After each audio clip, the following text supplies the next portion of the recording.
বিদঙ্গ.com-এ তোমাদের স্বাগত। আমি নীলাঞ্জন, তোমাদের ম্যাথসের টিচার। তো আজকে যে অঙ্কটা নিয়ে আমরা আলোচনা করব সেই অঙ্কটা দেখো স্ক্রিনে দেওয়া আছে। 3 plus logarithm of x base 10 equal to 2 logarithm of y base 10 হলে x কে y এর দ্বারা প্রকাশ করো।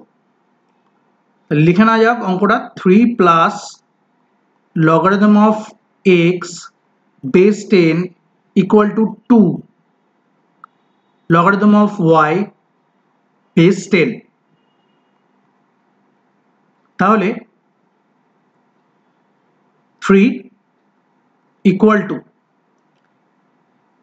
এখানে কি লেখা যায় 2 logarithm of y base 10। এই logarithm of x base 10 টাকে যদি আমরা ডান দিকে নিয়ে আসি তাহলে হয়ে যাবে minus logarithm of x base 10, তাহলে হয়ে যাবে 3 equal to logarithm of 10।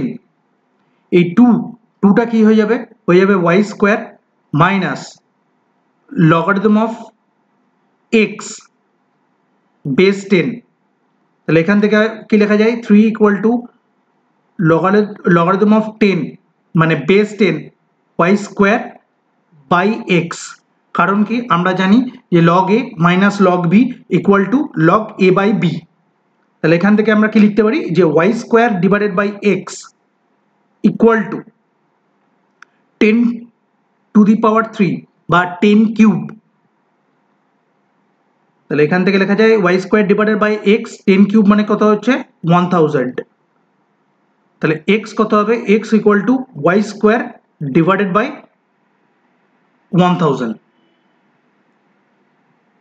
তাহলে এটাই হলো x কে আমরা y দ্বারা প্রকাশ করলাম। বিদঙ্গ.com-এ এই সলিউশনটি দেখার জন্য ধন্যবাদ।